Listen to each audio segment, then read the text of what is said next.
नमस्कार, STN news में स्वागत है। मैं हूं नीतीश पाठक। इजरायल और फिलिस्तीन के बीच टकराव और हमले के 11 दिन गुजर गए हैं, लेकिन हालात में सुधार नहीं दिख रहा है। इजरायल की वायुसेना ने गुरुवार सुबह भी गाजा पट्टी पर हवाई हमले किए। दुनिया के देशों की शांति एवं सुलह की अपील बेअसर साबित हो रही है।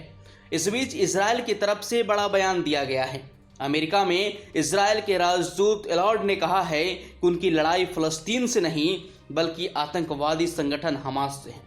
राजदूत ने कहा है कि इस बार इजरायल मरहम पट्टी तक नहीं रुकेगा बल्कि बीमार का पूरा इलाज करेगा। अमेरिका में इजरायल के राजदूत ने अपने एक ट्वीट में कहा है, हमें यह समझना चाहिए कि यह लड़ाई इजरायल और फिलिस्तीन के बीच नहीं है। यह लड़ाई इजरायल और आतंकवादी संगठन हमास के बीच है। हम यह संघर्ष नहीं चाहते थे, यहाँ तक कि इसे रोकने और तनाव कम करने के लिए हमने अपनी तरफ से पूरी कोशिश की, लेकिन हमास हिंसा भड़काने के लिए उतारू था। अब हम उसके आतंकवादी नेटवर्क का सफाया कर रहे हैं।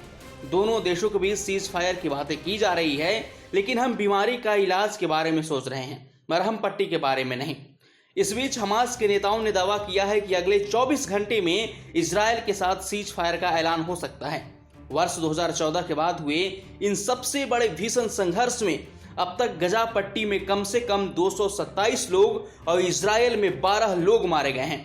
हमास ने इजरायल पर जहां करीब 4000 रॉकेट दागे, वहीं इजरायल की सेना ने भी सैकड़ों हवाई और जमीनी हमले किए हैं। हमास के नेताओं ने अमेरिकी टीवी चैनल से बातचीत में कहा है कि अगले 24 घंटे में इजरायल और हमास के बीच सीज फायर का ऐलान हो सकता है। हालांकि अभी तक इस बारे में इजरायल की ओर से कोई बयान नहीं आया है। एक दिन पहले ही हमास के राजनीतिक ब्यूरो के नेता मूस अबू मारजोक ने कहा था, उन्हें अपेक्षा है कि अगले 1 या 2 दिन में सीज फायर का ऐलान हो सकता है। इस बीच अमेरिका ने बुधवार को कहा है कि वह संयुक्त राष्ट्र के सीज फायर कराने के प्रस्ताव का विरोध करता है। अमेरिका ने यह भी कहा है कि बाइडेन प्रशासन के प्रयासों से इस संकट को खत्म किया जा सकता है। अमेरिका ने इजरायल और फिलिस्तीन के बीच हिंसा को बंद करने के लिए संयुक्त राष्ट्र में लाए गए प्रस्ताव को 4 बार ब्लॉक कर दिया है। इसके बाद फ्रांस ने प्रस्ताव को तैयार किया है।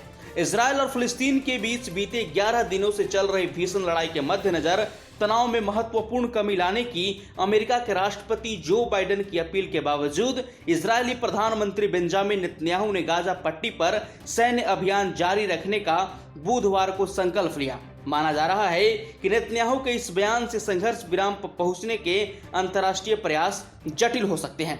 इस पर आपकी क्या टिप्पणी है? अपनी राय हमारी कमेंट बॉक्स में जरूर बताएं।